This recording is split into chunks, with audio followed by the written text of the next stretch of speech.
Hey folks, welcome to the Big Bear Math channel. We're working through a chapter that we're calling Algebra Foundations, and we're focusing on a really special topic that's near and dear to my heart tonight. A lot of textbooks have different titles for it. We're calling it Multivariable Equations, and the essence of today's lesson is we're going to take a look at a formula that you may have used in your math or science class, and we're going to choose to solve that equation for a specific variable, and we're really going to work on our foundational skills of how to move terms from one side to the other.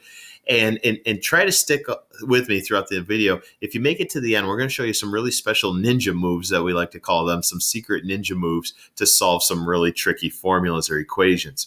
So jumping right into it today, our definition of a multivariable equation is any equation that contains two or more variables, okay? Two or more. So basically, every formula that you've ever used in your math or science class is a multivariable equation. So our goal today is what? Our big goal is to solve these multivariable equations for a specific variable. Okay?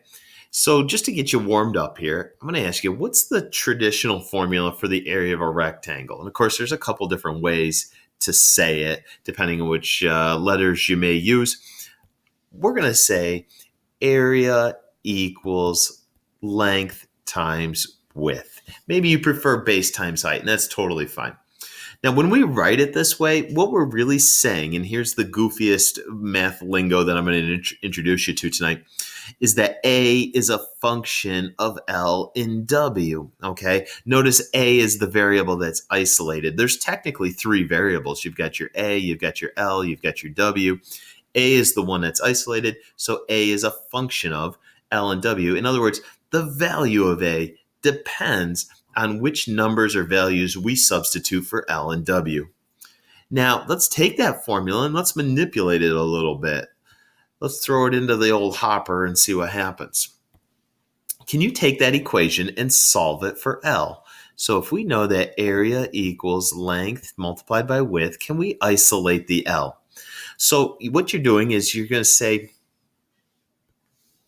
so it's all about recognizing this operation right here. It doesn't say L plus W. What it's saying is L multiplied by W. And the inverse of multiplication is division. So I want to divide by W, and these cancel out. So essentially, you're saying the length is equivalent to area divided by width. Written this way, we'd say that L is a function of A and W. Okay. Let's go back to the original equation that we had just a few seconds ago, where we said area equals length times width. Now the challenge is, can you solve for W? How would you isolate the W? Well, this time we're just going to divide by L. Whoopsie daisy. So those bears cancel, and we'd say width equals the area divided by its length. And now written this way, we'd say the width, or W, is a function of A and L. So again, and we've kind of already hinted at this, we just want to put some emphasis on remembering our big four inverse operations. So when you see addition, what's the inverse of that? You got it, subtraction. And vice versa, what's the inverse of subtraction? Some good old-fashioned addition. The inverse of multiplication is going to be division. That's the one we just used in the previous two examples. Or the inverse of division. If you see division, how do you undo it? How do you offset it? Well, we're just going to multiply both sides by that given amount. All right, we're going to dip into some real live examples here and get our hands good and dirty. Here's an equation that says, let's see if we can highlight this bear. Okay.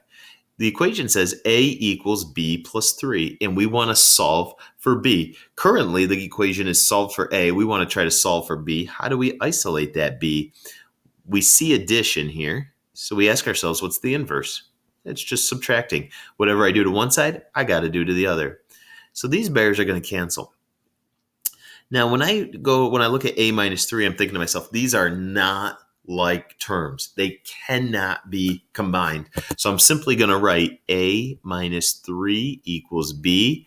And if you'd prefer, we could write B equals A minus 3. That last step is not totally necessary, but a lot of times we feel probably more comfortable when we rewrite it so that the variable that's isolated is on the left.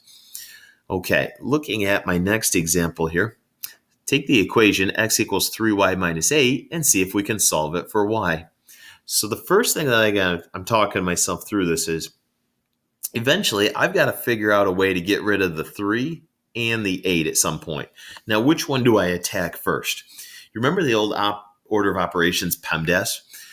Now that you're solving an equation for a variable, we're basically reversing that process of PEMDAS. So instead of doing your adding and subtracting last, you're now doing your adding and subtracting first. You've got your eyes peeled and you're looking for any adding or subtracting. So I'm going to go ahead and attack that 8.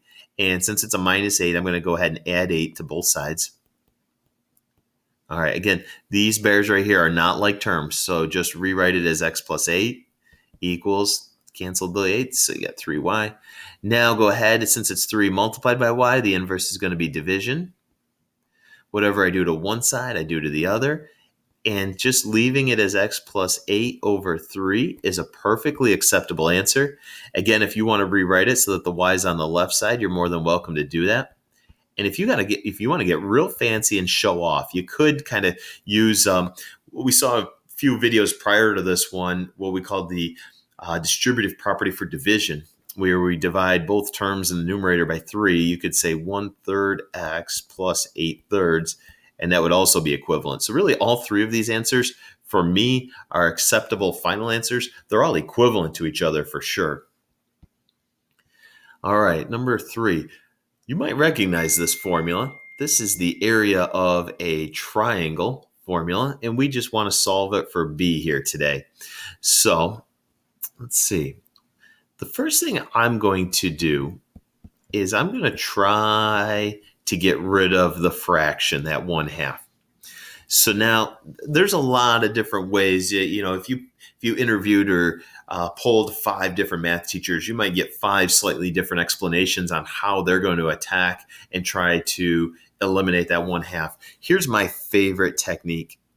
I'm going to multiply both sides of the equation by 2.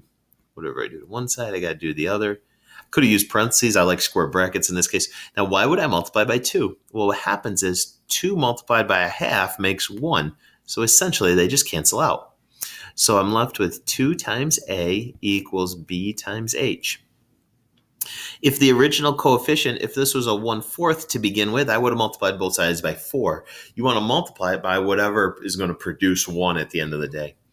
Now, we just want to, let's see, since it's multiplication, we're going to divide by h.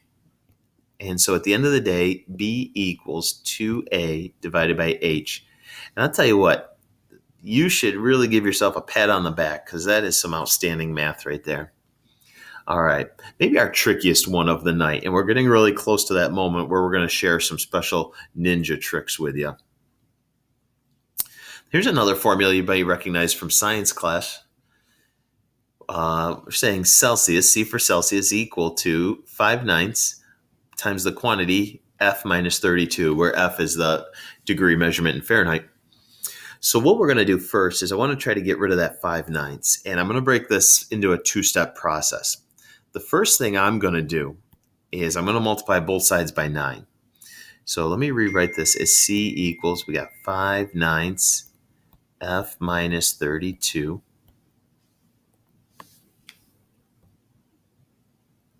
And let's say, okay, I'm going to multiply this side by 9. Whatever I do to one side, I got to do the other one. So we multiply by 9. So now I have 9c equals 5 quantity F minus 32. So what really just happened right there? This 9 canceled this 9. That was my whole purpose of, I saw this 9 in the denominator and I said the only way to cancel that out is to multiply that fraction by 9. In essence, this 9 here was like a 9 over 1. And that allowed me to cancel the 9s. Now I still have this pesky 5 there. I'm going to go ahead and divide by 5. Why division? Well, the invisible operation right here is going to be multiplication. So the opposite of that is divide. That gives me 9c over 5 equals F minus 32. And the last thing left to do is to add 32 to both sides. So at the end of the day, let's see, I'm going to shimmy over here to the left a little bit. We'd say F equals 9c divided by 5 plus 32. Bingo. All right, let's take a look at a really cool problem here in these last 2 examples. let's see. Our equation says m minus n equals 4m plus n. We're going to try to solve for m. Now here's the kicker. There's multiple terms with an m in them. All right, so what I'm going to do, I've got an m here and a 4m here. I'm going to move the smaller term to the side with the bigger term. In order to do that, I'm going to subtract an m from both sides. Okay, so those cancel. You're going to be left with a negative n equals 3m. Now remember, those are like terms, so I can simplify them. Now I'm going to move the other variable to the opposite side. So let's say I subtract an n here, subtract an n here. These ones cancel. Now careful, these ones don't cancel. Combining them makes negative 2n equals 3m. Now last but not least, divide by 3, and we're going to say m equals negative 2n over 3. Winner, winner, chicken dinner. Okay, here comes the secret ninja trick. Okay, we're solving for c, right?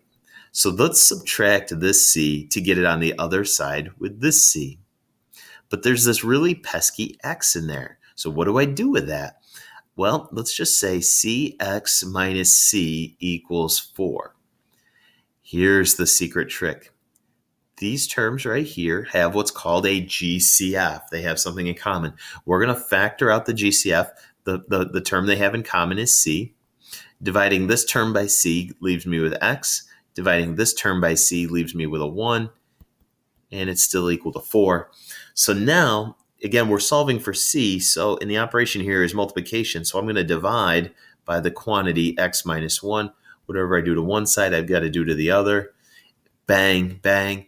C equals 4 divided by the quantity x minus 1. So there was a real sneaky little trick right there where we had to factor out a GCF to get the C truly isolated.